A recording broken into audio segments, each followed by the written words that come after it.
On va parler festival pas mal sur cette radio-là, avec les jours à venir et les semaines à venir. Et on va commencer avec le directeur artistique du festival de Chaillol, Michael Dian, bonjour. Bonjour Elsa. Alors je crois que nos auditeurs vous connaissent bien. L'an dernier, vous nous avez fait le plaisir de nous offrir des pastilles qui présentaient les différents spectacles du festival de Chaillol.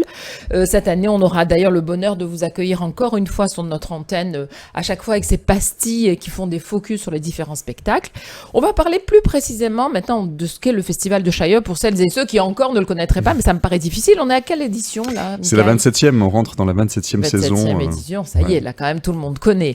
Alors comment définir le festival de Chaillol? Pour moi, c'est bien sûr une très belle aventure, très inventive toujours, avec une particularité selon moi, c'est cette itinérance sur le territoire, parce que c'est avant tout un festival d'un territoire. Est-ce que ça vous va comme définition? C'est parfait, vous feriez une magnifique attachée de presse, Elsa.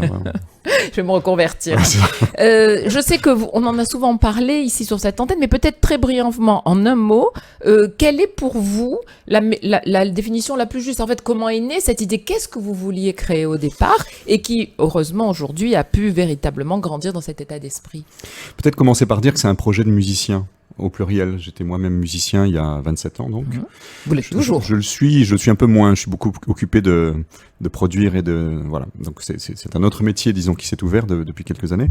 C'est un projet de musicien au pluriel, on était un groupe d'amis, il y avait cette envie de partager la musique, ça c'est resté, c'est vraiment... au fondement du festival, il y a ce désir de partage de la musique. Avec une urgence de partager, d'être aussi au fait de l'actualité musicale. Oui, et de suivre exactement. Et ce qui caractérise les musiciens, c'est l'écoute. En fait, une qualité d'écoute, une manière d'entendre la musique d'aujourd'hui, les musiques d'aujourd'hui dans leur pluralité, et donc de se mettre à l'écoute de ces musiques qui s'inventent tout au long de l'année par des artistes qu'on suit, qu'on accompagne, qu'on découvre. Donc l'idée, c'est ça, c'est d'amener les gens à venir entendre des choses qu'ils ne connaissent pas forcément, dans un cadre qui est propice à la découverte, qui la facilite, qui en donne envie. Donc des petits villages, des chapelles, des cours de châteaux, des sous-bois. C'est ce que j'appelais l'itinérance. Exactement. Et on a estimé que c'était la meilleure manière dans ce territoire-là, qui est un territoire rural de montagne, donc avec il y a 140 000 habitants dans les Alpes. C'est pas un territoire très peuplé, avec un très vaste pays, des coins absolument magnifiques à découvrir, que l'itinérance était le plus adapté comme mode de diffusion en fait. Et ça a généré aussi beaucoup d'autres choses, c'est-à-dire une qualité de rencontre, une qualité de présence des artistes avec les habitants et des dynamiques associatives, locales, qui sont devenues de plus en plus importantes et qui sont aujourd'hui vraiment dans l'ADN du projet, qui a été refondé autour de ça. Et qui sont aussi, de là a découlé aussi un projet, j'allais dire, touristique, parce que votre public, c'est du public local évidemment, mais c'est aussi des gens qui viennent passer leurs vacances tout alentour et que le festival a peut-être aussi attiré. Absolument, c'est les deux, c'est-à-dire que tout au long de l'année, donc l'espace culturel de Chaillol qui porte le festival de Chaillol, c'est une scène conventionnée, donc on a des missions d'animation, de diffusion, d'action culturelle tout au long de l'année, qui est très très important. Toutes ces missions sont assez nombreuses. Donc on touche toute l'année les enfants, des personnes en situation de vulnérabilité. Enfin, il y a une adresse de la musique la plus large possible et on essaye de... Donc au Festival de Chaillol, on retrouve les habitants qui ont pris l'habitude et le plaisir de venir écouter des concerts, mais effectivement, il y a des gens qui depuis des années prennent leurs vacances pendant cette période-là, soit parce qu'ils profiter, bien ils sont résidents secondaires ou ils ont découvert par le festival une fois par hasard et ils viennent tous les ans maintenant. C'est toujours intéressant de voir ce que territoire et programmation ont pu faire pour créer cette véritable dynamique. L'idée véritablement, et peut-être plus encore cette année, c'est d'être très attentif au renouvellement des langages musicaux. Ouais. C'est vraiment votre volonté. Il se passe beaucoup de choses dans le champ musical depuis quelques années. On pourrait expliquer pourquoi avec la globalisation qui est complètement complète. Enfin, je veux dire, les idées circulent, les musiques circulent. On fait vite le tour du monde. La digitalisation du réel est parfaitement aboutie. Enfin, je veux dire, on a au bout d'un clic à peu près tout ce que la planète propose comme musique. Donc, les musiciens qui produisent la musique, qui sont les créateurs, ils sont nourris de tout ça. Donc il se passe beaucoup de choses dans la manière de produire un geste musical. L'hybridation, ce qu'on veut dire, le fait de mélanger ou de mixer les musiques classiques, contemporaines avec le jazz, avec les musiques du monde, c'est quelque chose qui est assez neuf, qui a une vingtaine d'années. C'est le plus grand changement qu'il y a eu depuis la création en 97 ? Moi, je trouve que ce qu'on a ce qui s'est passé au Festival de Chaillol, c'est un élargissement progressif du champ d'attention des musiques. On est parti vraiment de la musique de chambre classique romantique, c'est ce que nous étions. Bien sûr. Et aujourd'hui, c'est les musiques d'aujourd'hui. Vous avez aussi bien du jazz, des musiques du monde, des musiques qui viennent de l'oralité ou des oralités traditionnelles. L'Afrique noire subsaharienne rentre maintenant dans le festival cette année particulièrement, avec deux, trois projets assez forts.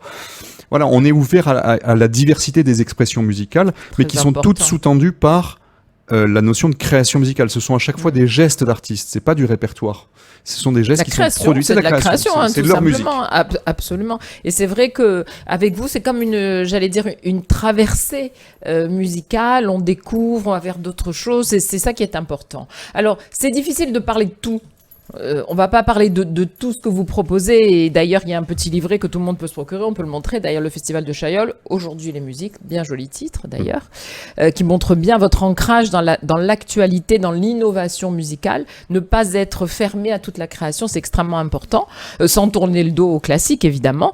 Est-ce que vous parlez de l'ouverture à l'Afrique, on pourrait peut-être commencer avec ça, puisque un des premiers spectacles que vous allez proposer, c'est du jazz panafricain. Comment vous le définissez? En fait, c'est le travail de Fidèle Fournéron, qui est un tromboniste français, merveilleux musicien, compositeur. Et il a produit un travail avec les sœurs Huet, qui sont deux musiciennes qui jouent du balafon. Peut-être expliquer aux gens ce qu'est le balafon. Tout le monde ne sait pas. Oui, exact. C'est comme un xylophone, un vibraphone. Ce sont des lames de bois. Ça ressemble à un xylophone. Ça ressemble à un xylophone. Oui. Plutôt d'ailleurs, le xylophone, c'est des lames de métal. Le balafon, ce sont des lames en bois qui sont posées juste au-dessus de calebasses qui font résonance. Absolument. Donc Fidèle, il a écrit un répertoire à partir de textes qu'il a commandés à des auteurs africains de la diaspora. Donc chaque texte est mis en musique par Fidèle pour le quintet de jazz et qui inclut à la fois le langage des musiques africaines et également les deux musiciennes qu'on a citées qui jouent du balafon. Donc ça donne un alliage, une alliance et un alliage très très particulier, et on a vraiment voulu que ce soit le concert d'ouverture pour dire à quel endroit on se trouve. On donne la tonalité. Ouais, tout de suite. En plein air. Vous montrez l'originalité de la programmation que vous proposez et cette ouverture évidemment. On va pas les faire les uns après les autres. Je pense que c'est pas une bonne idée. En revanche, moi, je voudrais qu'on s'arrête. Oui, mais je voudrais s'arrêter sur des choses qui vous paraissent les plus originales. Moi, j'avoue que le poème électroacoustique alpestre, le chant des cimes, ça c'est quand même quelque chose de très original, et je trouve que ça s'adresse aussi. Là, je trouve que ça peut intéresser aussi les plus jeunes. Ouais. Il y a quelque chose de... C'est une belle proposition en pastorale. Effet. Oui, elle est portée par l'espace culturel de Chaillol et Christian Sébille. Christian Sébille, c'est le directeur du groupe de musique expérimentale de Marseille, le GMEM, qui est installé à la Friche, compositeur de musique acousmatique. Alors, acousmatique, ça veut dire une musique dont on ne voit pas, qui est produite par des instruments qu'on ne voit pas. Exactement un orchestre de haut-parleurs. Donc, il n'y a rien sur scène. Il y a 18 haut-parleurs qui entourent les spectateurs. On est dans des chaises longues, enfin dans des transats. Et qu'est-ce qu'on va entendre? On va entendre une pièce électroacoustique, donc une espèce de poème symphonique, de pièce électroacoustique de 45 minutes, qui a été fabriquée par Christian à partir de sons qu'il a collectés dans le territoire depuis 2 ans.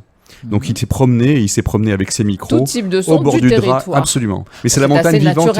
Voilà, oui, mais la montagne vivante est habitée, c'est la nature, mais aussi l'activité humaine. Les bergers, les brasseurs, les joueurs de hockey qui s'entraînent sur la glace. Enfin, c'est vraiment la montagne habitée. Et c'est les voix de la montagne, tressées, composées par Christian. Ce sera vraiment un moment assez original. C'est cette immersion, puisqu'on est encerclé par le son. Et je trouve que ça, c'est très intéressant, parce qu'on se laisse...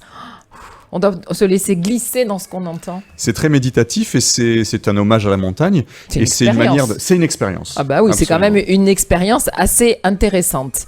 Ben, vous avez le droit, vous aussi, Michael, de vous arrêter sur des spectacles pour lesquels vous avez peut-être c'est pas forcément une préférence, mais quelque chose que vous avez envie de présenter. Oui, parce que ça raconte quelque chose de notre attachement au territoire. Chaudin, la montagne blessée, c'est un texte de Luc Bronner, que vous connaissez sans doute, écrivain, qui est directeur de la rédaction du Monde, le journal Le Monde. Il a écrit un texte après 3 ans de recherche. Chaudin, c'est un village abandonné. Les habitants de ce village, qui est à 19 km de Gap, qui est aujourd'hui complètement abandonné, à la fin du 19e siècle, ne pouvant plus subvenir du tout à leurs besoins, parce que les sols étaient épuisés, enfin voilà, on fait appel à l'État et on demandait à l'État de racheter leurs terres. ce qui a été fait. Et ça a donné naissance aux premières stratégies de reboisement par je dis toujours l'Orchestre national. C'est-à-dire que les terres qu'ils exploitaient ont été reboisées. Ont été rachetées par l'État et l'Office national des forêts a commencé ses missions de reboisement. Et donc, Luc Bronner raconte dans un livre absolument bouleversant ce récit d'une fuite, et qui est tout de suite une fuite salvatrice pour ces populations. Mais qui est quand même un départ. Qui est un départ déchirant et nécessaire. Et il y a une compagnie de théâtre qui s'appelle Le Pas de l'Oiseau, Laurent Hérochom, qui est un acteur engagé du territoire, qui a fait une adaptation, avec l'accord évidemment de Luc Bronner, et nous a demandé de porter la musique. Donc on a passé commande à 2 musiciens formidables, le duo Vargoz. Donc ce que vous allez entendre, c'est une lecture de ce texte-là, avec 2 musiciens qui sont issus de la tradition populaire orale des Hautes-Alpes. Local, bien sûr. Donc il va avec le lieu dont vous nous parlez. Exactement. Ouais. Et cerise sur le gâteau, ce qui est un pari fou, on va donner la création de ce projet-là à Chaudun, c'est-à-dire dans les ruines du village abandonné. Donc c'est vraiment un projet qui est... On peut pas faire plus lisible, plus sincère dans et puis c'est vraiment du territoire. Quoi. Absolument. Et ces ruines sont aujourd'hui envahies par les herbes. C'est quelque chose. On sait qu'il y a eu une vie, mais il n'y a plus rien. Il y a des murs debout. Il y a quelques grands murs qui sont encore là, des cheminées. C'est comme la fin du domaine des dieux. Quoi. Oui, c'est ça. La nature reprend le dessus. Il y a beaucoup de villages abandonnés dans les Hautes-Alpes pour les mêmes raisons que celles qui ont poussé les habitants. Et comme ça, dont les terres ont été vendues et reboisées ensuite. Oui, alors je connais pas forcément, mais c'est assez rare ça, quand même, il me semble. Bon, ça c'est bien. Ça a été un de vos coups de cœur intéressants. Ah, moi j'adore. Alors Mandy le Rouge, je vais vous parler de Mandy le Rouge. Parlez-nous de son... Del Cielo. Alors c'est une aventure là aussi extraordinaire qu'on accompagne depuis 2 ans. Comme on avait accompagné le premier répertoire à la Madrugada, qui a eu une très belle carrière, qui a été donnée un peu partout dans le monde, Mandy, elle souhaitait travailler sur Atahualpa Yupanqui, qui est ce grand musicien, poète argentin, qui est un peu la voix populaire de l'Argentine. Et elle s'est rendue compte, et c'est ce qu'elle raconte dans son projet, qui est pas qu'un concert, qui est aussi un spectacle, une narration. Elle raconte qu'elle a découvert que beaucoup des textes des grands succès d'Atahualpa Yupanqui étaient signés par Pablo del Cerro. Qui est Pablo del Cerro? Elle s'intéresse, elle essaie d'aller trouver des informations. Elle va en Argentine et elle découvre là-bas, vraiment c'est une enquête musicale qu'elle dévoile tout au long du spectacle, que Pablo del Cerro est une femme. Tiens. Pablo del Cerro, c'est Antoinette Pépin. Et Antoinette Pépin est une Française. En plus. Pianiste, qui a rencontré Atahualpa Yupanqui et qui est sa femme. Bah c'est une très belle histoire. Et donc c'est une histoire extraordinaire. Et elle raconte comment elle a découvert tout ça. Donc on fait le parcours avec elle, on refait l'enquête avec elle. On refait l'enquête avec elle et le répertoire est absolument merveilleux. C'est des grands thèmes, des grandes chansons d'Atahualpa Yupanqui, donc co-signés par Antoinette Pépin, par sa femme. C'est aussi une manière de rendre hommage au travail de création des femmes. C'est un grand sujet aujourd'hui qui ont été très largement invisibilisés. Dans la musique classique, c'est aussi le cas. Enfin, bien sûr. Donc voilà, ça participe de ça, mais ça déborde de cette simple question de reconnaître le travail des femmes, qui est importante, parce que c'est vraiment une poétesse, une musicienne. Voilà, c'est le chemin qu'elle a fait, en tout cas, pour arriver jusque-là, avec toujours sa belle voix et tout. Donc je pense que c'est quelque chose à ne pas rater. Alors après, il y a des gens qu'on connaît, la compagnie Rasseña. Évidemment, ici, on va pas s'y arrêter, puisqu'elle est quand même plus connue. J'aime mieux qu'on s'arrête à des choses que les gens connaissent moins bien. L'âme des poètes. L'âme des poètes, c'est Guillaume de Chassis, qui est un pianiste de jazz, compositeur aussi. Vous voyez, toujours, c'est la musique des artistes qu'on invite. Bien sûr. Et Guillaume, il a c'est un grand pianiste d'abord, une grande passion des répertoires classiques. Il connaît très bien Prokofiev, Ravel. Enfin, il a une grande culture musicale. Et il est passionné par la poésie. Donc, il a réuni un ensemble de textes. Ça va de Baudelaire, Verlaine, mais aussi Brassens, Gainsbourg. Enfin, la chanson française. La poésie française par la chanson. Qui est entrée dans le domaine public, que tout le monde connaît. C'est ça fait partie de notre culture, on va dire, notre culture commune. Et ce qui est intéressant, c'est qu'il fait circuler dans un dispositif avec clarinette basse, Élise Caron qui prête sa voix extraordinaire à tous ces textes. On entend aussi bien du Schubert que du Brel.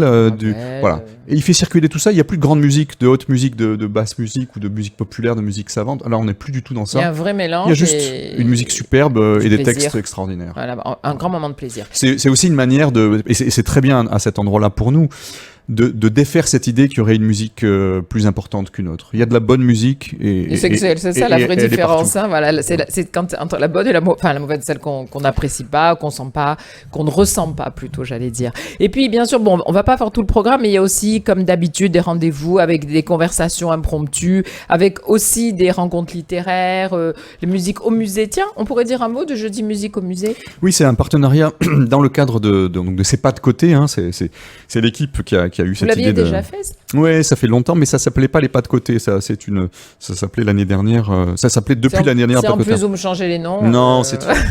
On a regroupé toutes les initiatives autour des musiciens par cette dénomination des pas de côté pour dire qu'il y a une manière aussi de se déplacer un peu, de se décaler et d'être en contact avec la musique, les gestes de la musique et les artistes dans d'autres situations que le concert. Et donc ça regroupe ces pas de côté énormément de moments d'interaction, de rencontres qui sont qui vraiment rythment tout le festival. Il y en a beaucoup. Et donc les jeudis musique au musée, c'est un partenariat qui existe depuis quelques années. C'est une déambulation au musée départemental de Gap, qui accueille des collections extrêmement intéressantes en art contemporain et patrimoine, avec quelques artistes qu'on a choisis, à qui on a proposé de réagir en musique à ce qu'ils vont découvrir, dans un dialogue entre musique et, on va dire, art visuel. Et c'est très apprécié, c'est pour un petit groupe de personnes, on est une trentaine, on circule dans le musée avec un artiste soliste, qui du coup nous donne dévoile son propre paysage devant les œuvres qui ont été choisies. L'offre que vous donnez à travers le Festival de Chaillol, elle est extrêmement intéressante parce qu'elle nous fait découvrir différemment nos goûts musicaux, nos goûts artistiques. On combine des choses, on n'y penserait même pas. Et c'est ça aussi que vous apportez. Puis il y a toujours les stages, évidemment, d'invitation à la danse, des stages de chant polyphonique. Ça aussi, c'est très apprécié. Faire avec les gens, leur montrer que la musique, c'est pas simplement être passif. Exactement. Pas simplement être dans une disposition d'esprit de recevoir la musique, mais de se mettre à la faire un peu, ou parfois même passionnément. Il y a des stages de chant, on arrive à des résultats étonnants, parce qu'on a des intervenants qui sont vraiment extraordinaires pour amener des gens qui sont absolument néophytes, qui n'ont jamais chanté, qui pensent même qu'ils ne peuvent pas chanter. Qu'ils chantent mal. Et au bout d'un moment, on fait un lever de rideau juste avant un concert, et je vous assure que c'est étonnant, les gens sont eux-mêmes surpris de ce que des amateurs sont arrivés à faire en 3 fois 3 heures. C'est génial, ça. Et ça, pour moi, c'est de rendre cette frontière un peu plus poreuse entre ceux qui font et ceux qui écoutent. Absolument. Alors, moi, je pense que le plus intéressant, Michael, c'est d'inviter chacun à aller regarder le programme pour pouvoir réserver, pour pouvoir prendre des places. Il vaut mieux le faire avant de venir. Tout est sur Internet. On a un site qui est très, très complet qu'on fait... Festival de Chaillol. Festivaldechaillol.com. Peut-être dire un mot sur la billetterie qui, depuis l'année dernière, on a une tarification consciente. Ça veut dire qu'en fait, on laisse la possibilité aux gens de décider eux-mêmes du prix du billet dont ils veulent s'acquitter. Le tarif normal, c'est 12 €, ce qui est déjà peu cher. Le tarif réduit, c'est 8. On a mis un tarif accès à 5 €, qui est valable pour tous les concerts, et un tarif soutien à 20. Et on dit aux gens, en fait, nous, on est conscient on est dans une situation de complexe sur le plan économique. Il y a peut-être des gens qui ont moins de moyens encore qu'avant. Ne vous privez pas du plaisir du concert. Vous pouvez venir avec 5 €. On voulait pas que ce soit gratuit parce qu'on pense que c'est important que les gens se sentent accueillis comme des spectateurs à part entière. Donc vous choisissez votre tarif, mais si vous pouvez mettre 20, soyez conscient que nous, on a aussi besoin d'une billetterie, de ces ressources-là pour équilibrer le budget. On est dans une période où la culture, le spectacle vivant est soumis à de très très très fortes pressions sur le plan budgétaire qui n'épargnent pas le Festival de Chaillol. Ça va pas s'améliorer, je pense. Les choses vont se durcir peut-être encore plus. Merci beaucoup, Michael, pour toutes ces présences. Michael Dian, 27e édition du Festival de Chaillol. Aujourd'hui, les musiques, vous retrouvez tout le programme sur festivaldechaillol.com et puis on retrouvera les pastilles tout au long du mois de juillet. Merci. Merci Elsa.